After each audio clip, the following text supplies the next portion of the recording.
Dennis വില്ലിനോട് EPIC sci fi ചിത്രമായ ഡ്യൂണിൻ്റെ second part ഈ ആഴ്ച തിയേറ്ററിൽ റിലീസ് ചെയ്യും. അപ്പോൾ ഈ ഒരു സിനിമ കാണുന്നതിന് പറഞ്ഞിരിക്കേണ്ട ചുരുക്കം ചില കാര്യങ്ങളെക്കുറിച്ചാണ് ഈ ഒരു വീഡിയോ. സോ ഫസ്റ്റ് പാർട്ടിൽ എന്താണ് നടന്നിട്ടുള്ളത് എന്നതിൻ്റെ ഒരു ചെറിയ റീക്യാപ്പും ദെൻ ഇനി അടുത്ത പാർട്ടിൽ എന്തൊക്കെയാണ് നമ്മൾ കാത്തിരിക്കുന്നത്, അതിൻ്റെ സ്പെഷ്യാലിറ്റീസ് എന്തൊക്കെയാണെന്നൊക്കെയായിരിക്കും ഈ ഒരു വീഡിയോ നമ്മൾ ചർച്ച ചെയ്യുക. അതുകൊണ്ട് തന്നെ ഫസ്റ്റ് പാർട്ടിന് കംപ്ലീറ്റ് സ്പോയിലേഴ്സ് ആയിരിക്കും ഇതിൽ. സോ ഫസ്റ്റ് പാർട്ട് കണ്ടിട്ടില്ലാത്തവർ അത് കണ്ടതിന് ശേഷം മാത്രം ഈ ഒരു വീഡിയോ കാണാൻ ശ്രമിക്കുക. സോ ഫസ്റ്റ് പാർട്ടിൽ എന്തായിരുന്നു നടന്നതെന്ന് ചെറുതായിട്ട് നോക്കി. ഈ സിനിമയുടെ കഥ മുഴുവനായിട്ട് ഒരു സ്റ്റാർ വാർസുമായിട്ട് ബന്ധപ്പെട്ട രീതിയിലുള്ള അല്ലെങ്കിൽ ആ ഒരു മോഡലുള്ളൊരു കഥയാണ്. സോ ഒരു വലിയ ഗാലക്റ്റിക് എംപയർ, അതിന് കീഴിൽ കുറേ പ്ലാനറ്റ്സ്, അതിൽ കുറേ ഫാമിലീസ്. സോ അതിങ്ങനെ ഭരിച്ചുകൊണ്ടിരിക്കുന്നു. അതിനിടയിൽ നടക്കുന്ന ഫ്യൂഡൽ സൊസൈറ്റി അല്ലെങ്കിൽ അതിനിടയിൽ നടക്കുന്ന ക്ലാഷുകളും പൊളിറ്റിക്സൊക്കെയാണ് ഈ സിനിമകൾ പ്രധാനമായിട്ട് ചർച്ച ചെയ്ത് പോകുന്നത്. സോ ഒരു വലിയ ഒരു 3 പാർട്ട് നോവലാണ്. അതിൻ്റെ ആദ്യ പാർട്ട് അല്ലെങ്കിൽ ആദ്യ ബുക്കിൻ്റെ ഫസ്റ്റ് പാർട്ടായിരുന്നു നമ്മൾ ഫസ്റ്റ് സിനിമയിൽ കണ്ടത്. അതിൻ്റെ ബാക്കി ആ ഒരു ഫസ്റ്റ് പാർട്ട് ബുക്കിൻ്റെ ബാക്കി ഭാഗമായിരിക്കും നമ്മൾ സെക്കൻഡ് മൂവിൽ കാണാനിരിക്കുന്നത്. സോ ഈ ഒരു സിനിമയുടെ കഥ നടക്കുന്നതിന് അല്ലെങ്കിൽ ഈ ഒരു മൊത്തം നോവലിൻ്റെ കഥ നടക്കുന്നതിന് ഒരുപാട് വർഷം മുമ്പ് കുറേ കാര്യങ്ങൾ നടന്നിട്ടുണ്ട്. പക്ഷെ ഒരു പർട്ടിക്കുലർ എക്സാക്ട് പോയിന്റ് മുതലാണ് ഈ ഒരു സിനിമയുടെ കഥ നമുക്കായിട്ട് കാണിച്ചു തരുന്നത്. സോ ഒരു 10,000 വർഷത്തെ കഥ അല്ലെങ്കിൽ 1000-1500 വർഷത്തിലെ പഴക്കുണ്ട് ഇതിൻ്റെ മൊത്തത്തിലുള്ള സിസ്റ്റത്തിന്. സോ ഒരു ഡിസ്റ്റൻറ്റ് ഫ്യൂച്ചറിലാണ് ഈ ഒരു സിനിമയുടെ കഥ മുഴുവനായിട്ട് നടക്കുന്നത്. സോ ഒരു ഗാലക്റ്റിക് എംപയർ, അതിന് കീഴിൽ ഒരുപാട് പ്ലാനറ്റ്സ് എന്ന് പറഞ്ഞു. അത് മുഴുവനായിട്ട് ഭരിക്കുന്ന ഒരു എംപറർ ഉണ്ട്. സോ ഈ എംപറർക്ക് കീഴിലുള്ള ഒരു പ്ലാനറ്റ്സിൽ ഒരുപാട് ഹൗസുകളും ഒരുപാട് അവരുടേതായ ട്രൈബ്സും ഒക്കെ ഉണ്ട്. ഇത്തരത്തിലുള്ള പ്ലാനറ്റ്സിൽ വളരെ ഇമ്പോർട്ടൻ്റ് ആയ പ്ലാനറ്റ്സിലൊന്നാണ് അരാക്കിസ്. സോ ഈ അരാക്കസ് എന്ന് പറഞ്ഞ പ്ലാനറ്റ് അവിടെ നേറ്റീവ് പീപ്പിൾസ് ആയിട്ടുണ്ടായിരുന്നു, അല്ലെങ്കിൽ ആ ഒരു പ്ലാനറ്റിൽ ആകെ ഉണ്ടായിരുന്നത് ഫ്രിമൻ എന്ന് പറയുന്ന ഒരു കൂട്ടം ആൾക്കാരായിരുന്നു. സോ ഈ അരാക്കസ് എന്നുള്ളത് സാധാരണ പ്ലാനറ്റ് അല്ല, ഭയങ്കര ഹീറ്റ് കൂടുതലാണ്, ഒരു ഡെസേർട്ട് പ്ലാനറ്റ് ആണ്. സോ അതുകൊണ്ട് തന്നെ മറ്റാൾക്കാരൊക്കെ സർവൈവ് ചെയ്യുക എന്നുള്ളത് വളരെയധികം കഷ്ടമാണ്. അവിടെ തന്നെയുള്ള ആൾക്കാർക്കടക്കം സ്യൂട്ടൊക്കെ വേണം. സോ നമ്മുടെ തന്നെ സ്വെറ്റും ടിയേഴ്സൊക്കെ തന്നെ റീസൈക്കിൾ ചെയ്ത് വാട്ടറാക്കി മാറ്റുന്നത് ഒരു പ്രത്യേകതരം സ്യൂട്ടൊക്കെയാണ് അവർ ധരിച്ചിട്ടുള്ളത്. ഇത്തരത്തിൽ ഇൻഹാബിറ്റ് ചെയ്യാൻ വളരെയധികം പ്രയാസമുള്ള ഒരു പ്ലാനറ്റ് ആയിരുന്നു ഈ അരാക്കസ്. ആർക്കും വേണ്ടാണ്ട് കിടന്ന ആ ഒരു പ്ലാനറ്റിൽ ഇവർ തന്നെ ഒരു പ്രത്യേകതരം സബ്സ്റ്റൻസ് കണ്ടുപിടിക്കുകയാണ്. സോ ഇവരുടെ ഡെസേർട്ടിൽ മുഴുവനായിട്ട് പരന്നു നടക്കുന്ന സ്പൈസ് എന്ന് പറഞ്ഞൊരു സബ്സ്റ്റൻസ്. ഈ സ്പൈസ് ഉപയോഗിച്ച് സ്പേസ് നാവിഗേഷൻ സാധിക്കും എന്ന് കണ്ടുപിടിച്ച് കഴിഞ്ഞപ്പോൾ അരാക്കസ് എന്ന ഒരു പ്ലാനറ്റിൻ്റെ വാല്യൂ തന്നെ മാറി. സോ ഈ ഒരു സാധനം ആരാണോ കൺട്രോൾ ചെയ്യുന്നത് അല്ലെങ്കിൽ ആ ഒരു പ്ലാനറ്റ് ആരാണോ കൺട്രോൾ ചെയ്യുന്നത് അവർ തന്നെയായിരിക്കും ഈ ഒരു ഗാലക്റ്റിക് എംപയർ മുഴുവനായിട്ട് കൺട്രോൾ ചെയ്യുക എന്നൊരു സിറ്റുവേഷൻ വന്നു കഴിഞ്ഞപ്പോൾ അരാക്കിസ് എന്ന പ്ലാനറ്റിലേക്ക് ഫുള്ളായിട്ട് യുദ്ധങ്ങൾ വന്നു തുടങ്ങി.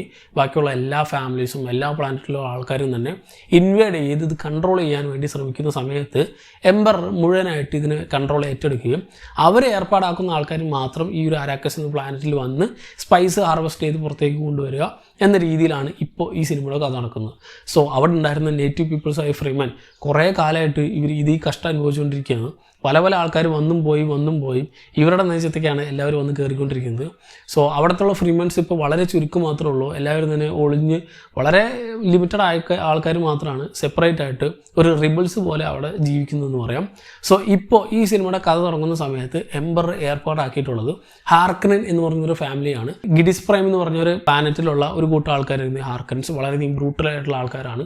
സോ ഇവരാണ് ഇപ്പോൾ ഈ സിനിമ തുടങ്ങുന്ന സമയത്ത് അരാക്കസ് എന്ന പ്ലാനറ്റ് ഭരിച്ചുകൊണ്ടിരുന്നതും അല്ലെങ്കിൽ ഈ സ്പൈസ് ഹാർവെസ്റ്റ് ചെയ്തുകൊണ്ടിരിക്കുന്ന ആൾക്കാർ. ഈ ഗിഡസ് പ്രൈമിലുള്ള ഹാർക്കൻസ് എന്ന് പറഞ്ഞ ഫാമിലിയിലെ പ്രധാനപ്പെട്ട ഹെഡാണ് അല്ലെങ്കിൽ ഇപ്പോഴത്തെ ഹെഡാണ് സ്റ്റെല്ലൻ സ്കാർഗാർഡ് അവതരിപ്പിക്കുന്ന ബാരൻ എന്നൊരു ക്യാരക്ടർ. മറ്റൊരു പ്രധാനപ്പെട്ട ക്യാരക്ടറാണ് ബാരന്റെ കസിനായ ഡേവ് ബറ്റിസ്റ്റ് അവതരിപ്പിക്കുന്ന റാബൺ. ഇത് കൂടാതെ ഒരുപാട് ക്യാരക്ടേഴ്സ് ഉണ്ട്. പക്ഷേ ഇവരാണ് ഫസ്റ്റ് പാർട്ടിലെ വളരെ പ്രധാനപ്പെട്ട ഹാർക്കനൻ ഫാമിലിയിലെ ക്യാരക്ടേഴ്സ് എന്ന് പറയാം. അപ്പോൾ അരാക്കസിൽ വെച്ച് സ്ഥിരമായിട്ട് ഈ ഹാർക്കനൻസും അവിടെ നേറ്റീവായിട്ട് താമസിക്കുന്ന ഈ ഫ്രിമനും തമ്മിലുള്ള ക്ലാഷുകളും യുദ്ധങ്ങളും കാരണം ഒരു ദിവസം ഈ ഒരു എംപറർ ഇവരെ വിഡ്രോ ചെയ്യുകയും വേറൊരു ഫാമിലിയെ അതിൻ്റെ ഭരണം ഏർപ്പെടുത്തുകയും ചെയ്തു. സോ അവിടെ മുതലാണ് ഈ സിനിമയുടെ സ്റ്റാർട്ടിങ് തന്നെ. സോ ഓൾറെഡി അവിടെ നിന്ന് ഇത്രയും കാലമായിട്ട് അത് ഭരിച്ചുകൊണ്ടിരുന്ന അല്ലെങ്കിൽ തങ്ങളുടെ ആ ഒരു കൺട്രോൾ മുഴുവനായിട്ട് നഷ്ടപ്പെട്ട ഹാർക്കനൻസ് അടുത്ത ആരാണ് വരാൻ കാത്തിരിക്കുന്നത് അവരുടെ നെഞ്ചത്ത് കയറാൻ നിൽക്കുന്ന സമയത്താണ് ഈ ഒരു സിനിമ തുടങ്ങുന്നത്. സോ അടുത്ത ഫാമിലി ആയിട്ട് ഈ എംപറർ കൊടുക്കുന്നത് കാലാഡിൻ എന്ന് പറഞ്ഞൊരു പ്ലാനറ്റിലുള്ള അട്രൈഡീസ് ഫാമിലിക്കാണ്. ഈ അട്രൈഡീസ് ഫാമിലിയുടെ ഇപ്പോഴത്തെ ഹെഡാണ് ഓസ്കർ ഐസക് അവതരിപ്പിക്കുന്ന ഡ്യൂക്ക് ലെറ്റർ എന്ന ക്യാരക്ടർ. ഡ്യൂക്കിന്റെ വൈഫാണ് റെബേക്ക ഫെർഗൂസൺ അവതരിപ്പിക്കുന്ന ജെസിക്ക എന്നൊരു ക്യാരക്ടർ. ഇവരുടെ മകനാണ് ടിമോത്തി ചാലവറ്റ് അവതരിപ്പിക്കുന്ന പോൾ അട്രൈഡീസ് എന്ന ക്യാരക്ടർ. കൂടാതെ ഈ ഫാമിലിയിൽ മറ്റൊരു പ്രധാനപ്പെട്ട അംഗങ്ങളിൽ ഒന്നാണ് ജോഷ് ബ്രൂലിന്റെ ഗണ്ണിയും ജെയ്സൺ മാമോന്റെ ഡങ്കണും. സോ രണ്ടും കൽപ്പിച്ച് എന്ത് നേരിടാൻ വേണ്ടിയിട്ട് ഇവർ നേരെ ഈ അരാക്കസ് എന്ന് പറഞ്ഞ പ്ലാനറ്റിലേക്ക് എത്തുകയാണ്. അവിടെ അവർക്ക് വലിയ സ്വീകരണം നല്ല കിട്ടുന്നത്.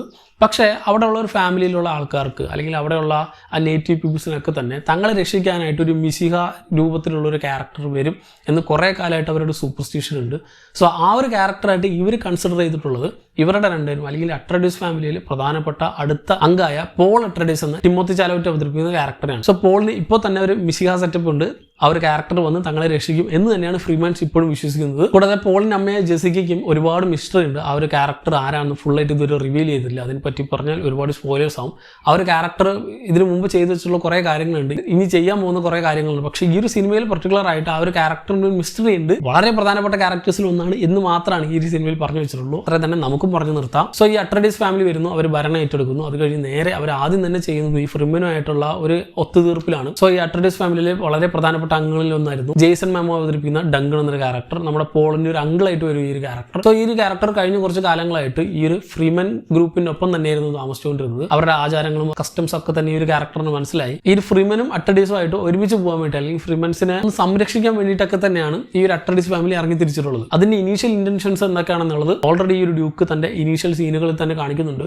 സ്പൈസ് ഹാർവെസ്റ്റ് ചെയ്യുന്നതിനിടയ്ക്ക് ബോം അറ്റാക്ക് വരുമ്പോൾ സ്പൈസ് അല്ല പ്രധാനം, മനുഷ്യന്മാരാണ് പ്രധാനം എന്ന രീതിയിൽ ഫ്രീമൻസിനെ സേവ് ചെയ്യുന്ന ഡ്യൂക്കിനെയൊക്കെ കണ്ട് അട്രഡീസ് ഫാമിലിനോട് ഒരു പ്രത്യേകതരം ഇഷ്ടം ഇപ്പോൾ തന്നെ ഒരു ഫ്രീമൻ എന്ന് പറയുന്ന ഗ്രൂപ്പിനുണ്ട്. സോ അത് പറഞ്ഞപ്പോഴാണ് ഇത് പറയാൻ പറ്റത്. ഈ ഒരു സിനിമയിലെ വളരെ പ്രധാനപ്പെട്ട സീനുകളിൽ ഒന്നാണ് ഈ ഒരു വേം വരുന്ന സീൻ. സോ ഈ ഡെസേർട്ടിൽ ഫുള്ളായിട്ട് വേംസ് ഉണ്ട്. സോ ആ വേംസ് സൗണ്ടിനനുസരിച്ചായിരിക്കും വരിക, നമ്മുടെ ഫുഡ് സ്റ്റെപ്സിനനുസരിച്ച്.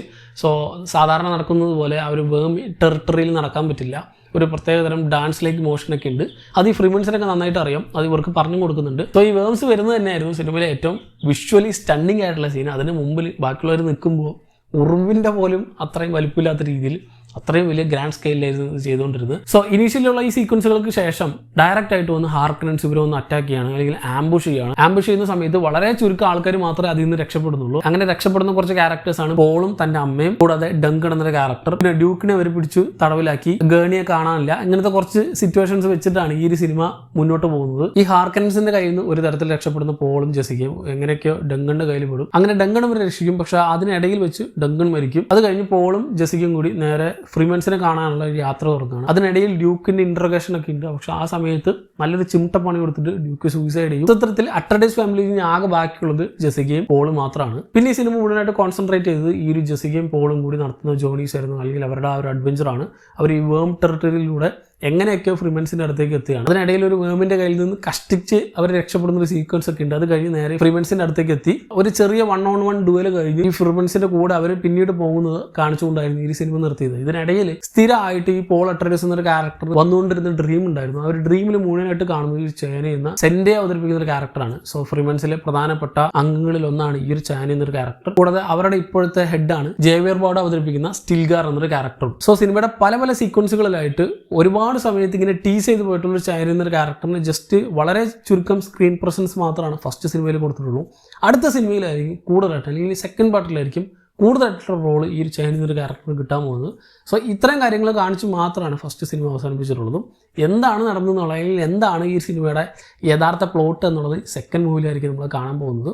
ജസ്റ്റ് ഒരു ഔട്ട്ലൈൻ മാത്രമാണ് ഫസ്റ്റ് മൂവിയിൽ, പക്ഷെ അതിൻ്റെ വിഷ്വൽസ് ഒരു രക്ഷയില്ലാത്തതായിരുന്നു. സോ ഈ ഫ്രീമൻസിനെ രക്ഷിക്കാൻ വന്നിട്ടുള്ള ഒരു മിശിക രൂപത്തിലുള്ള നമ്മുടെ പോൾ അട്രഡീസ് എങ്ങനെയാണത് ചെയ്യുക, അതിനിടയിൽ നടക്കുന്ന കുറേ കാര്യങ്ങളൊക്കെ ആയിരിക്കും ഇനി അടുത്ത സിനിമയിൽ നമ്മൾ കാത്തിരിക്കുക. സോ കാസ്റ്റിൽ ഒരുപാട് വ്യത്യാസങ്ങളുണ്ട്. ഫസ്റ്റ് സിനിമയിൽ കണ്ടുള്ള കുറച്ചൊരു ക്യാരക്ടേഴ്സൊക്കെ ഡെഡ്, ഞാൻ ഓൾറെഡി പറഞ്ഞ പോലെ. ന്യൂ എഡിഷൻ ആയിട്ടും ഒരുപാട് ക്യാരക്ടേഴ്സ് സിനിമ നമ്മൾ കാത്തിരിക്കുന്നുണ്ട്. പ്രത്യേകിച്ച് ഫ്ലോറൻസ് പ്യൂവിൻ്റെ ക്യാരക്ടറൊക്കെ ഉണ്ട്. ഞാൻ ആദ്യം പറഞ്ഞ പോലെ തന്നെ ഇത് ഒരു 3 പാർട്ട് നോവലാണ്, വലിയൊരു നോവൽ സീരീസാണ്. അതിൻ്റെ ഒരു പെർഫെക്റ്റ് അഡാപ്റ്റേഷൻ ആയിട്ടാണ് ഇത് ഈ സിനിമകൾ എടുക്കാൻ ശ്രമിച്ചിട്ടുള്ളത്.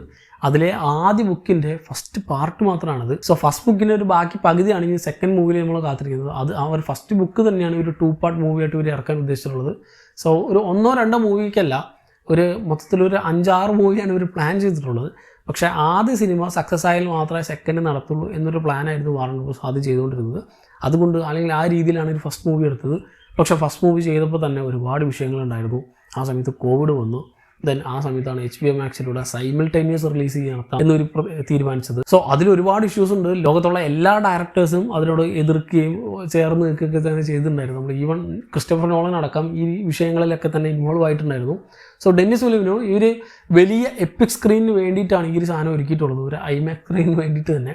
ആ ഒരു സാധനം ചെറിയ സ്ക്രീനിൽ കണ്ടാലുള്ള അവസ്ഥ എന്താണെന്നുള്ളത് അതിന് മുമ്പേ അദ്ദേഹം പറഞ്ഞിരുന്നു. ആ അവസ്ഥ തന്നെ നമുക്ക് കിട്ടുകയും ചെയ്തിരുന്നു. കാരണം ഒരു വലിയ സ്പീഡ് ബോട്ട് ഒരു ബാത്ത് ടബിൽ ഓടിച്ചാൽ എങ്ങനെ ഉണ്ടാവും എന്നതായിരുന്നു ഡെന്നിസ് വില്ലിവിനോ ഈ ഒരു സിനിമ സ്മോൾ സ്ക്രീനിൽ കണ്ടാൽ കിട്ടാൻ പോകുന്ന അനുഭവത്തെക്കുറിച്ച് പറഞ്ഞിട്ടുണ്ടായിരുന്നു. അതേ അനുഭവം തന്നെയായിരുന്നു കോവിഡിൽ നമുക്ക് സൈമിൾട്ടേനിയസ് റിലീസായിട്ട് കിട്ടിയപ്പോൾ നമ്മുടെ ചെറിയ സ്ക്രീനിൽ കണ്ടപ്പോൾ കിട്ടിയത്. ഇതൊരു വലിയ ഗ്രാൻഡ് സ്ക്രീനിൽ കണ്ട ഒരു സാധനമാണെന്ന് പല സമയത്തും പല സീക്വൻസുകളും അല്ലെങ്കിൽ ആ ഒരു 2.5 മണിക്കൂർ 3 മിനിറ്റ് നമ്മളെ ഓർമ്മിച്ചുകൊണ്ടായിരുന്നു ഡ്യൂണിൻ്റെ ഫസ്റ്റ് പാർട്ട് അവസാനിപ്പിച്ചത്.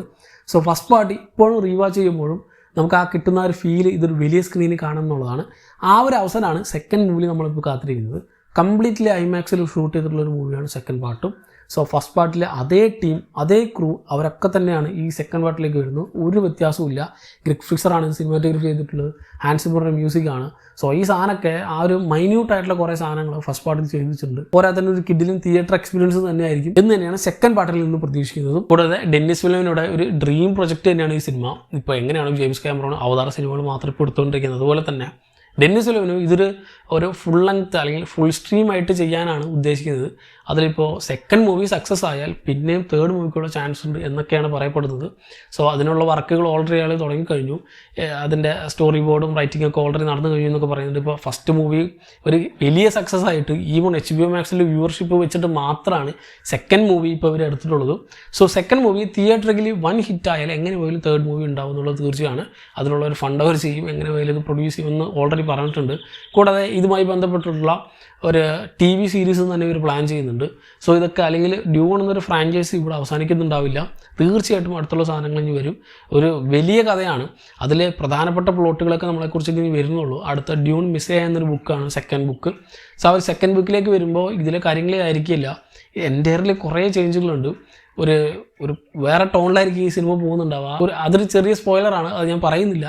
പക്ഷേ നമ്മൾ വിചാരിക്കുന്ന അല്ലെങ്കിൽ നമ്മൾ ഈ കാണുന്ന സാധനം ആയിരിക്കില്ല അടുത്ത പാർട്ടിലേക്കൊക്കെ വരുമ്പോൾ. അതുകൊണ്ട് തന്നെ ഒരുപാട് സർപ്രൈസിങ് ആയിട്ടുള്ള സാധനങ്ങൾ നമ്മൾ കാത്തിരിക്കുന്നുണ്ട് ഈ ഒരു ഡ്യൂണിംഗ് ഫ്രാഞ്ചൈസിൽ തന്നെ. So apart from everything first movie നമുക്ക് ആർക്കും തന്നെ തിയേറ്ററിൽ ആരും കണ്ടിട്ടുണ്ടാവില്ല എന്ന് തന്നെ എനിക്ക് തോന്നുന്നു. ചിലപ്പോൾ റിലീസ് ചെയ്യുമ്പോൾ ചിലപ്പോൾ കുറച്ച് പേരൊക്കെ കണ്ടിട്ടുണ്ടാവും. പക്ഷേ അപ്പോൾ നമുക്ക് കണ്ട ഒരു ഫീല് അല്ലെങ്കിൽ നമുക്ക് കിട്ടിയ ഒരു ഫീൽ എന്ന് വെച്ചാൽ ഈ സിനിമ തിയേറ്ററിൽ നിന്ന് കാണണം എന്നുള്ള സാധനമായിരുന്നു. അതിനുള്ള ഒരു അവസരമാണ് നമുക്ക് കിട്ടുന്നത്. കൂടാതെ കംപ്ലീറ്റ്ലി ഐമാക്സിൽ ഷൂട്ട് ചെയ്തിട്ടുള്ളൊരു സിനിമ ഐമാക്സിൽ തന്നെ കാണുക എന്നാണ് എനിക്കും പറയാനുള്ളത്. ഞാൻ ഐമാക്സിൽ തന്നെയാണ് ഫസ്റ്റ് ഡേ കാണുന്നത്. ഇത് വേൾഡ് വൈഡ് നമ്മുടെ മാർച്ച് 1-ാം തീയതിയാണ് റിലീസ് ചെയ്യുന്നത് ഈ സിനിമ ഡ്യൂൺ 2 എന്ന ചിത്രം. പക്ഷേ ഇന്ത്യയിൽ നമുക്ക് ഭാഗ്യത്തിന് ഒരു ദിവസം മുമ്പ് പ്രയോറായിട്ട് ഫെബ്രുവരി 29-ാം തീയതി തന്നെ, അതായത് വ്യാഴാഴ്ച തന്നെ റിലീസ് ചെയ്യുന്നുണ്ട്. അതും പരമാവധി പറ്റുമെങ്കിൽ ഐമാക്സിൽ തന്നെ പോയി എക്സ്പീരിയൻസ് ചെയ്യുക. കിട്ടുന്ന എഫക്റ്റ് തീർച്ചയായിട്ടും ചെറുതായിരിക്കില്ല എന്നുള്ള ഉറപ്പാണ്.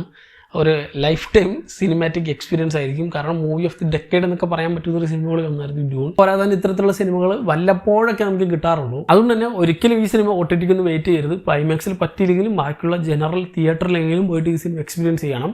സോ ഡ്യൂൺ ഫസ്റ്റ് പാർട്ട് നിങ്ങൾ കണ്ടവരാണെങ്കിൽ അത് ഏത് വഴി കൂടെ ആയിക്കോട്ടെ സെക്കൻഡ് പാർട്ട് തീർച്ചയായിട്ടും തിയേറ്ററിൽ തന്നെ പോയി എക്സ്പീരിയൻസ് ചെയ്യണം എന്നാണ് എനിക്ക് പറയാനുള്ളത്. സോ സെക്കൻഡ് പാർട്ടിനെ കുറിച്ചുള്ള നിങ്ങളുടെ പ്രതീക്ഷകൾ എന്തൊക്കെയാണ്? ഏത് തിയേറ്ററിൽ നിന്നാണ് നിങ്ങൾ ഈ സിനിമ കാണാൻ കാത്തിരിക്കുന്നത് എന്നുള്ളതൊക്കെ താഴെ കമന്റ് ബോക്സിൽ കമന്റ് ചെയ്യാം. മറ്റൊരു വീഡിയോയിലുള്ള വീണ്ടും കാണാം. നന്ദി.